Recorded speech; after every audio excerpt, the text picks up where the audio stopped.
Congress party ఎంఐఎంకున్న అనుబంధాన్ని ఇలాంటి situations చాలా గట్టిగా వ్యతిరేకిస్తాయి. మీరు చూస్తారు కదా, తలకజ్జరలో ఉన్న ఫతిమా కాలేజీ కూడా కూలిపోతుంది, దాన్ని ఎవరు ఆపలేరు. మరి అనురాగ్ యూనివర్సిటీ ఉంది, అనురాగ్ యూనివర్సిటీ కూలాల్సిందే, మల్లారెడ్డి కూలాల్సిందే, అన్ని కూలాల్సిందే. వ్యక్తుల పేర్లు ఎందుకు సార్? నేను వ్యవస్థ గురించి మాట్లాడుతా ఉన్నా, వ్యవస్థలో జరిగినటువంటి ఇబ్బందుల గురించి మాట్లాడుతూ ఉన్నా. ఒక ఇష్యూ పొరపాటు జరిగింది, దాన్ని సరిదిద్దుకుంటేందుకు ఎవరో ఒకరు యాక్షన్ మొదలు పెట్టిర్రు, మంచి జరగాలని కోరుకుందాం. ఆ మంచి వెనకాల ఏమైనా ఆగిపోతుందా, లేకపోతే కూలగొట్టడం అనేది గత 4-5 రోజులుగా ఏమీ లేదు పెద్దగా చూస్తే. పల్లంరాజు దిగులగొట్టలేదా? రాజేందర్ నగర్లో 40 ఎకరాలు ఉన్న చెరువు 8 ఎకరాలు అయితే కూలగొట్టలేదా? అంటే ఏం కోరుకుంటారు మీరు? ఒకటే రోజు మొత్తం అన్ని కూలగొట్టేసి అయిపోతుంది అనుకుంటారా? ఎక్కడుంటుంది సార్ వ్యవస్థ నిర్మాణం? మీరు 50 ఏళ్లలో విధ్వంసం చేసి 50 గంటలలో అంతా అయిపోవాలని ఎట్లా కోరుకుంటారు రంగనాథ్ గారి నుంచి? Let the process be on job. ఆయన డ్యూటీ ఆయన చేయని, ఎందుకంత టెన్షన్ పడుతున్నారు? కట్టేదానికి 20 ఏళ్ళు పడితే కూలగొట్టేందుకు 20 రోజులైనా పడుతుంది. ఒకటి అండి, కూల్చడం అంత ఈజీనా? కట్టేసిన తర్వాత ఇంత ఎస్టాబ్లిష్మెంట్ అంతా వచ్చిన తర్వాత ఏమైంది? ఇప్పుడు ఎన్కన్వెన్షన్ కలిసి ఏమైంది? భూకంపం వచ్చిందా? నేను కొంపలు అంటుకునే ఏం నష్టం వచ్చింది? రాజేంద్ర నగర్లో చెరువు కబ్జా చేస్తే షెడ్లు కూల్చేసారు, ఎవరు కొంపలు అంటుకుపోయినాయి? లక్షలు కిరాయిలు తీసుకుంటున్నానికి నష్టమైంది.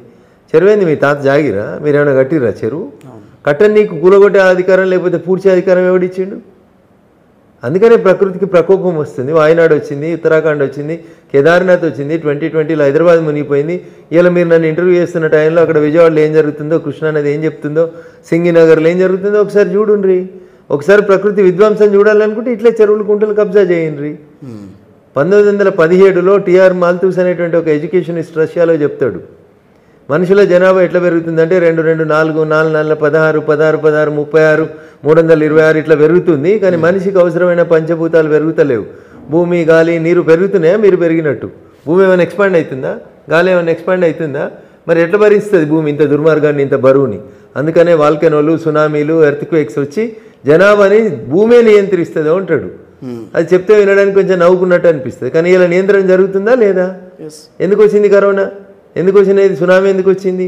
ఎందుకు లాతూర్లో భూకంపం వచ్చింది? ఎందుకు వాయనాడులో 1000 మంది కొట్టుకుపోయినారు? ఎందుకు కేదార్నాథ్లో 2000 మంది కొట్టుకుపోతున్నారు? ఇవెందుకు కనబడతలేవు మీకు? భూమికి బరువు అవుతున్నాం మనం, ప్రకృతిని విధ్వంసం చేస్తున్నాం. చెరువు దగ్గర చెరువు, కుంట దగ్గర కుంట, గుట్ట దగ్గర గుట్టు ఉంటేనే అది ఒక నేచర్. అది ఆ నేచర్ని ఎకలాజికల్ ఇంబ్యాలెన్స్ చేస్తే చిన్నప్పుడు పిల్లలకి సైన్స్ టీచర్గా చెప్పుతుంటుంది. వెనకటి కోటి రాక్షస బల్లి అని ఉండే, ఇప్పుడు రాక్షస బల్లి లేదు.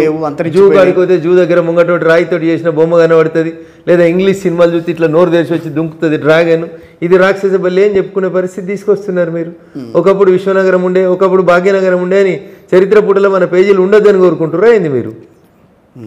ఉండాలంటే ఎకలాజికల్ బ్యాలెన్స్ ఉండాలి. బట్ ఉన్న హైడ్రాకి చట్టబద్ధత లేదని మాట్లాడుతున్న వాళ్ళకి మీరు ఇచ్చే సమాధానం ఏంటి? వాళ్ళు ఏం చట్టం చదువుకురో నాకు తెలియదు సార్. నాకు తెలిసి అయితే చట్టబద్ధత రాష్ట్ర ప్రభుత్వం, ప్రజల చేత ఎన్నుకోబడినటువంటి ప్రభుత్వాలు తీసుకునే నిర్ణయాలకే చట్టబద్ధత ఉంటుంది. ఎవరు తీసుకోవాలి నిర్ణయం? హైడ్రాక్ చట్టబద్ధత లేకపోతే GOMS నెంబర్ 154 ఆంధ్రప్రదేశ్ ప్రభుత్వం ఇచ్చిన దానికి చట్టబద్ధత ఉండదు. ఎవరో 2 స్టూడియోలో కూర్చొని, ఎవరో 3 టీవీ ఛానల్ డిబేట్లో కూర్చొని దానికి చట్టబద్ధత లేదు, దీనికి చట్టబద్ధత లేదని ఎకతక్క మాట్లాడితే దానికి నేనెందుకు సమాధానం చెప్పాలి? ఏంది చట్టబద్ధత అంటే? ఏంది?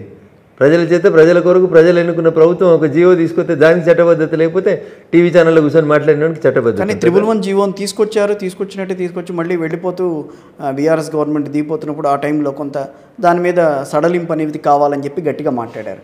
మరి అలాంటిదే రేపు రాబోయే రోజుల్లో వచ్చే అవకాశం ఉండదా?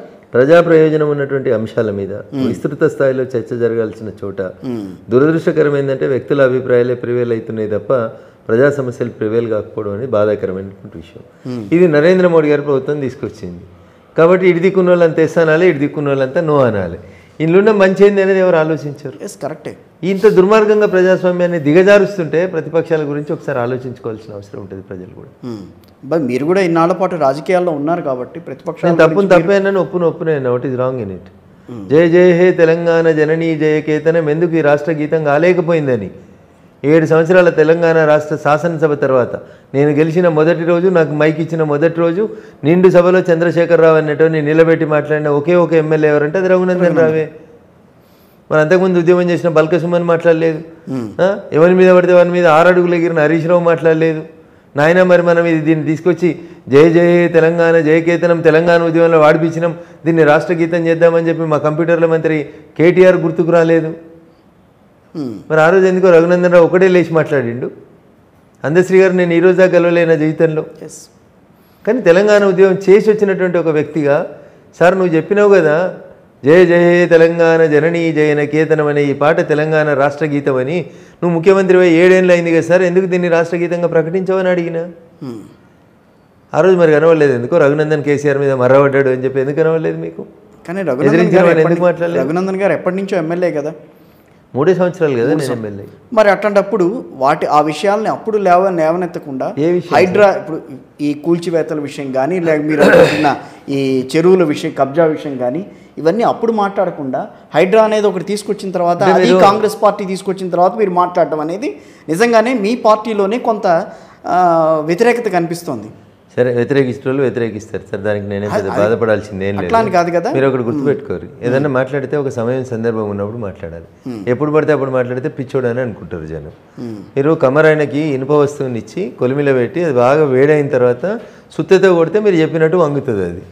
అది మీరు ఇనుప సలాకని తీసుకొని మీరు 8 mm రాడ్ తీసుకొని మీరు ఎంత పెద్ద పైలోనైనా వంచురు వంగుతుందా మామూలు? అప్పుడు లేదు, వంగదు అది. దాన్ని వంచాలంటే దానికి ఒక పద్ధతి ఉంటుంది. కమ్మరాయనకి ఇవ్వాలి, కొలిమిలో పెట్టాలి, ఆయన నిప్పులు చేయాలి దాన్ని, అప్పుడు వేడి అవుతుంది, ఎర్రగా అవుతుంది, అప్పుడు ఇట్లాంటివి కూడా వంగుతుంది అది. ఇగో ఇది సమయం సందర్భం and essence of the topic అని చెప్తారు. ఏం లేనప్పుడు వరితే పిచ్చోనికి మనకి తేడా ఏముంది అంటారు. టీఆర్ఎస్ పార్టీ మొదలు పెడితే నేను దాన్ని వ్యతిరేకిస్తే మీరు నన్ను ఇవాళ మాట్లాడగాలి. వడ్డించాల్సినోడు పని చేయాల్సినోడు నిద్రపోతుంటే ఆ రోజు కూడా అడిగినా అని చెప్పడానికి నేను ఇప్పుడు అసెంబ్లీ స్పీచ్ని ఒక ఉదాహరణకి చెప్తే ఆ రోజు ఎందుకు మాట్లాడలే, ఆ రోజు ఎందుకు మాట్లాడలే, ఆ రోజు ఎవడు చేస్తే నేను వద్దన్న చెప్పుండ్రి. ఎవడు చేయలేదు కదా ఆ రోజు, ఈరోజు ఒకటి చేస్తుండ్రు కదా, చేయనియండ్రి. ఏ చరిత్ర అయినా మీరు తీసుకుంటే ఎవడో ఒకటి ఎప్పుడో ఒకసారి మాట్లాడాల్సిందే, ఎప్పుడో ఒకసారి మొదలు పెట్టాలి. 94లో మొదలు పెట్టిర్రు, ఇది రేవంత్ రెడ్డి కల కాదు అని చెప్తున్నా. అర్థం కాకపోతే ఏం చేస్తాం? 94లో మీరు ఉట్టకపోతే నా దురదృష్టమా? 94లో ఉడితే కదా తెలిసేది. ఇప్పుడు 2024 30 ఏళ్ళ తర్వాత ముచ్చట పెడుతుంటే మీకేం తెలుస్తుంది దాని గురించి? 94 గురించి ఏం తెలుస్తుంది? మీరు అలాంటి టైం గురించి ఏం తెలుసు మీకు? తెలియదు కదా. తెలియని వాళ్ళు ఏదైనా మాట్లాడతారు, తెలిసినోడికి బాధ్యత ఉన్నోడికి తెలుస్తుంది. తిరుపతి పోతే 2 మీ కావాలి, అయితే కత్తెన్న మీది కావాలి, లేకపోతే నెత్తెన్న మీది కావాలి. 2 కాకపోతే ఆ పక్కన కూర్చుని ఆయన లెక్క ఉంటుంది పంచాయతీ, ఏది పడితే అది మాట్లాడవచ్చు. ఓకే, ఇప్పుడు రఘునందన్ ఏం చేసిండో అప్పుడు ఎందుకు చేయలే, ఇప్పుడు ఎందుకు చేయలే అని అడుగుతున్నాడు. అప్పుడు వాడు ఏడగుల కొట్టిండో చెప్పుర్రి, వాడు కూల కొడితే నేను అడ్డం పోయింది ఎన్నో చెప్పుర్రి. నేను అధికారంలోకి వచ్చి కూలగొట్టకపోతే నన్ను అడుగురు. నేను అధికారంలోకి వచ్చిన రోజు మొత్తం ఉత్తరప్రదేశ్ బుల్డోజర్లన్నీ చెరువుల కుంటల పక్కనే పెడతా నేను. మా పార్టీ అధికారంలోకి వచ్చినాక బరాబర్ అన్ని క్లీన్ చేస్తాం, మొత్తం సాఫ్ సఫాయి చేస్తాం. అయితే నష్టపోతున్నటువంటి పేదలను కూడా మేము ఆలోచిస్తాం. కోకాపేట కాడ నువ్వు 100 కోట్లకు ఎకరం భూమి అమ్ముతున్నావు కదా, ఆయనకి రాజగోపాల్, ఆయన ఎవరు, వెంకటరామరెడ్డి అనడానికి ఇంకా 10 ఎకరాలు రిజిస్ట్రేషన్ చేయలేదు కదా. ఈ పేదోళ్ళందరికీ తీసుకుపోయి ఆ 10 ఎకరాలలో లేఅవుట్ చేయి, మనిషికి 100-150 గజాలు ఇయ్యి. 100 కోట్లకు ఎకరం ఉన్న భూమిలో గరీబోడికి 100 గజాలు ఇల్లు. What is wrong it? కానీ ప్రధానమంత్రి ఆవాస్ యోజన కింద మేము 5 లక్షలు ఇస్తాం, ఇల్లు కట్టుకోమను. నువ్వు ఇందిరా మిల్లు కింద నువ్వు 5 లక్షలు 100 గజాల జాగా కోకాపేటలు, ఇంకా 150 ఎకరాలు ఉంది. వెంకటరామరెడ్డి జాగా గుంజుకోకపోతే ఇంకా 150 ఎకరాలు అర్రాస్ వేసేందుకు రెడీగా ఉంది.